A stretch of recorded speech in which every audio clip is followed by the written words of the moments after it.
நான் ஒரே ஒரு வித்தியாசத்தை சொல்றேன். இன்னைக்கு எல்லா இடத்துலயும் ஒரு ஒன்றை வரவேற்கிற மாநகராட்சி 16 சட்டமன்ற தொகுதிகள் சென்னைக்கு உட்பட்ட இன்றிலிருந்து 8ஆம் இன்றிலிருந்து ஒரு 7 நாளைக்கு முகாம்கள் போட்டிருக்காங்க. இது வரவேற்கிறேன். அது இதுதான் தேவை. ஏன் செய்யறேன்னு கேட்க முடியாது. ஏன்னா இல்லாத வாக்குகள் நீக்கப்பட வேண்டும், புதிய வாக்குகள் சேர்க்கப்பட வேண்டும். இது வழிமுறை. ஆக இது 2002 நடந்தது, இப்ப நம்ம நடக்க இருக்கிறது. அதனால இது வேண்டான்னு சொல்ல முடியாது. ஏன்னா தேர்தல் ஆணையம் அரசியலமைப்பு சட்டத்தின்படி என்ன இருக்கிறது என்றால், தேர்தல் ஆணையம் ஒரு முறை தனது வாக்காளர் பட்டியலை திருத்த வேண்டும் என்று நினைத்தால் அதற்கு முழு உரிமை இருக்கிறது என்பதைத்தான் நம்ம அரசியலமைப்பு சட்டம் சொல்கிறது.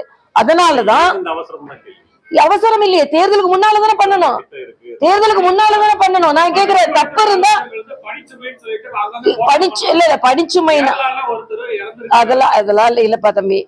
பீகார்ல சிறப்பா நடைபெற்று இருக்கிறதா இல்லையா அதை சொல்லுங்க. 64 லட்சம் வாக்காளர்கள் நீக்கப்பட்டார்கள் சொன்னீங்களே, தப்புன்னு சொன்னாரே ராகுல் காந்தி. ஒரு வாக்காளராவது வெளியே வந்து ஏன் வாக்கு இல்ல 64 லட்சத்துல நான் ஒருத்தர் சொன்னாங்களா? சொல்லல. அவங்களோட வேட்பாளர்களே இது முறையா நடைபெறல, அதனால எங்களுக்கு மறுவாக்கு பதிவு வேணும்னு பீகார்ல சொல்லல. ஆக களத்துல இருந்த யாருமே அதற்கு எதிர்ப்பு தெரிவிக்கல. அப்பனா அங்க சரியா நடந்ததுன்னு தான். ஏன் ராகுல் காந்தி தோற்கடிக்கப்பட்டார்? ஓட்டு திருட்டாங்க சொல்றாங்க. ஏன் ஓட்டிங்க தானே இருக்கு, ஏன் ஓட்டிங்க தானே இருக்கு, ஏன் ஓட்டிங்க தானே இருக்குன்னு எல்லாரும் நினைக்கிறாங்க. அப்போ ஒரு வாக்காளர் ஒரு வருஷத்துல எத்தனை ஓட்டு போடலாம், இல்ல ஒரு 5 வருஷத்துல எவ்வளவு ஓட்டு போடலாம்? ஐயா, என்ன பட்டியலில் இருக்க ஓட்ட போட போறீங்க, பட்டியலில் இல்லாத ஓட்டு? நான் கேக்குறேன், ஏன் இவ்வளவு பதற்றம்? ஒரு நிமிஷம், அவசரம் ஒண்ணும் இல்ல. தேர்தலுக்கு 3 மாதங்கள் இருக்கிறது, 4 மாதங்கள் இருக்கிறது. கரெக்ட் பண்ணிட்டு தானே தேர்தலை சந்திக்கணும். நீங்க கள்ள ஓட்டு போடுவீங்க, அதுக்காக 2026 அவங்க அதை விட்டுட்டு கள்ள ஓட்டெல்லாம் போட வச்சுட்டு, இறந்தவங்க ஓட்டெல்லாம் போட வச்சுட்டு, நீங்க ரெட்டை ஓட்டெல்லாம் போடுவீங்க, கள்ள ஓட்டெல்லாம் போடுவீங்க, போட்டுட்டு 2026 தாண்டி தேர்தல் நடத்தணுமா? இல்ல. எந்த ஒரு நிகழ்வு நடத்தினாலும் அதுக்கு முன்னால சரி செய்துட்டு தானே நிகழ்வை நடத்தணும்.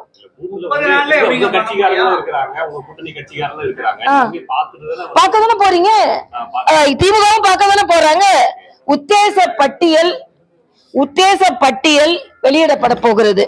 அந்த வெளியிடப்பட போகிறத திமுக பார்க்க போறாங்களா, காங்கிரஸ் பார்க்க போறாங்களா, தாவேகா பார்க்க போறாங்களா? உள்ளே பூட்டி வைக்கிறாங்க. ஓகே, உங்களுக்கு வேண்டிய பட்டியல் இல்ல, பேர் இல்லன்னு சொல்ல மாட்டீங்களா? இல்லையா? தேர்தல் ஆணையம் கேட்க ஓப்பனா நடக்க போகுது. அது ஓப்பன். இப்ப நாங்க பாருங்க, எஸ்ஐஆர் பத்தி ஒரு புத்தகம் எழுதியிருக்கேன். எல்லாத்துக்கும் இதுல பதில் இருக்கு, நான் வேணா கொடுத்துட்டு போறேன். அதனால டெக்னாலஜி 2026 4 மாசம் நடத்துனீங்க, இப்ப ஏன் 1 மாசத்துல நடத்தீங்கன்னா? இப்ப டெக்னாலஜி வளர்ந்துருச்சுப்பா. அன்னைக்கு அம்மியை பத்தி அரைச்சிட்டு இருந்தோம், நீங்க மிக்சில 1 நிமிஷத்துல அரைக்கல இல்ல சட்னி. அத மாதிரிதான் தேர்தலுக்கு முன்னாலதான் நடத்தணும். தேர்தலுக்கு முன்னாலதான் பொய் வாக்காளர்கள் நீக்கப்பட வேண்டும். தேர்தலுக்கு முன்னாலதான் போலி வாக்காளர்கள் நீக்கப்பட வேண்டும். கட்டாயம் 15 நாளா இருந்தா கூட தேர்தலுக்கு முன்னால்தான் இது நடத்தணும்.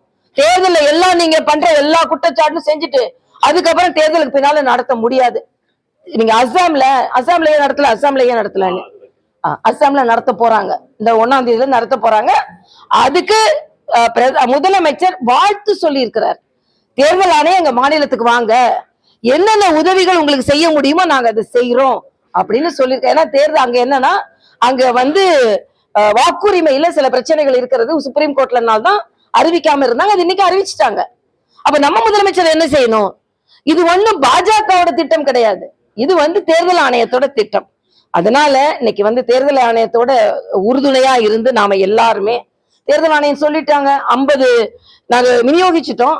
ஒரு வாக்கு முகவர் BLA 2 50 பேரை கூட நீங்க ஃபில் பண்ணி கொண்டு வரலாம். நம்ம அதுக்கு வேலை செய்வோம். எல்லா கட்சியிலும் BLA 2 இருக்காங்களே, அதுல ஏன் உங்களுக்கு குறை? என்ன பிரச்சனைனா, இன்னைக்கு திமுக தொடர்ந்து வெற்றி அடைந்ததற்கு காரணம் போலி வாக்காளர்கள். அது கொளத்தூரே அதற்கு முன்னுதாரணமாக இருக்கிறது. அதனால போலி வாக்காளர்களை நீக்கும் போது நேர்மையான வாக்காளர்களை நம்பி போட்டி போட்ட கட்சிகள் அதை வரவேற்கிறது. போலி வாக்காளர்களை நம்பி வெற்றி பெற்ற கட்சியான திமுக அதன் கூட்டணி காங்கிரஸ் அதை எதிர்க்கிறது. இதுதான் பட்டவர்த்தமான உண்மை. ஏன்னா அண்ணன் செல்வ பெருந்தகை இப்படி காமிப்போம் இல்லைன்னா இப்படி காமிப்போம் அப்படின்றாரு. பீகார் இப்படி காமிச்சிருச்சு அவருக்கு. அதே மாதிரிதான் தமிழகமும் இப்படிதான் காமிக்க போகுது. அதனால நீங்க நேர்மையா நடக்குது. இப்ப நான் வரைவு வாக்காளர் பட்டியல் வெளியிட போறாங்களா இல்லையா? வெளியிட போறாங்க. என் பேர் இல்லைன்னா சொல்ல போறாங்க, என் பேர் இருந்ததுன்னா சரின்னு சொல்ல போறாங்க. இதுல என்ன? அதனால இறந்தவர்கள் எல்லாம் என்ன நிம்மதியா சொர்க்கத்துல இருப்பாங்க. ஏன்னா அவங்கள புடிச்சிட்டு இழுத்து அவங்கள தேர்தல் ஓட்டு போட வச்சிட்டு இருந்தாங்க திமுக காரர்கள் என்பது எனது கருத்து. செயல்படுத்தக்கூடாதுன்னு மம்தா பானர்ஜி மக்களை திரட்டி போராட்டம் நடத்த போறாங்க. ஆனா தமிழக அரசு திமுக அரசு ஒப்புக்காக ஒரு போராட்டத்தை நடத்திட்டு எஸ்ஐஆரை தீவிரப்படுத்துறதுக்கான காரணம் என்னன்னு சீமானுக்கு கேள்வி எழுப்பினார். இல்ல சீமான்ட்டே நான் ஒண்ணு சொல்றேன். ஏதாவது இது எஸ்ஐஆர் ஏதோ பாஜக ஆதரவா இருக்கிற மாதிரி இல்ல. மம்தா பானர்ஜி அதற்கு ஆர்ப்பாட்டம் செய்வது தவறு. ஏனென்றால் தேர்தல் ஆணையம் தனது வாக்கு பட்டியலை திருத்த வேண்டும் என்று அரசியல் ரீதியாக நினைத்தால் அதற்கு அவர்களுக்கு முழு அதிகாரம் இருக்கிறது என்று இதற்கு முன்னால் வழங்கப்பட்ட பல தீர்ப்புகள் இருக்கிறது. அதனால்தான் இவங்க உச்ச நீதிமன்றத்துக்கு போன பின்பும் எஸ்ஐஆர் நிறுத்துங்கன்னு சொல்லல உச்ச நீதிமன்றம். நீங்கள் அதற்கான பதிலை சொல்லுங்கன்னு தான் சொல்றாங்களே தவிர, பீகார் ஒரு மிகப்பெரிய உதாரணம். எல்லாம் பீகார்னால வெற்றி பெற்றோம், பீகார்னால வெற்றி பெற்றோம், எஸ்ஐஆர்னால வெற்றி பெற்றோம்னா போலி வாக்காளர்கள் நீக்கப்பட்டார்கள். அப்படிதான் இதை ஒருத்தர் சொல்றாரு. திமுக வச்சாங்க, நாங்க எங்க கூட்டணியில இருந்தவங்க எல்லாம் தோத்து போயிட்டாங்க ஏன்னா எஸ்ஐஆர் வந்தப்பறம். ஆமா, நீங்க போலி வாக்காளர்களால் வெற்றி பெற்றீர்கள், அவ்வளவுதான். அதனால நீங்க பாருங்க, கோடிக்கணக்கால ஏறக்குறைய 1,34,00,000 ஓட்டு இந்திய கூட்டணி வாங்கியிருக்காங்க. வெளிநாட்டு விளம்பர மாடல் பெயர் நிறைய ஹரியானால இருக்குன்னு சொல்லிட்டு ராகுல் காந்தி குற்றம் சாட்டினார். அதெல்லாம் எப்படி? சரி, ராகுல் காந்தி சுப்ரீம் கோர்ட் போட்டு அதெல்லாம் சப்மிட் பண்ணட்டும். ஏன் அதுக்கு அவர் அபிடவிட் கொடுக்காம இருக்கிறாரு? எல்லாம் பொய். நான் கேட்ட அந்த பேர் அந்த வாக்குல உள்ளவங்க பதில் சொன்னாங்க. மனிஷ்னு ஒருத்தர் சொன்னார், இல்ல ஏன் வாக்குதான் அதுல தெரியாம படம் மாத்தி போட்டுருந்தாங்க, நான் போய் வாக்களிச்சுட்டு வந்தேன்னு சொன்னார். எதிர்கட்சிகள் அதுக்கு பதில் சொல்லல, தேர்தல் ஆணையம் பதில் சொல்லல, அவர் சொன்ன வாக்காளர்களே பதில் சொன்னாங்க. நான் மறுபடியும் ஒரே ஒரு கேள்விதான் கேட்கிறேன். பீகார்ல 64 லட்சம் நீக்குனீங்கன்னு சொல்றீங்களா? 64 லட்சமும் இறங்கி உண்மையான வாக்காளர்களா இருந்தா போராடி இருக்க மாட்டாங்களா? எங்க என் வாக்குன்னு கேட்டிருக்க மாட்டாங்களா? கேட்டுப்பாங்கல்ல. அதுதான் அங்க வெற்றி. சுமூகமா நடந்தது மட்டும் இல்ல, எதிர்கட்சிகள் கூட இங்க எங்களோட வேண்டிய வாக்கு இல்லைன்னு சொல்லல.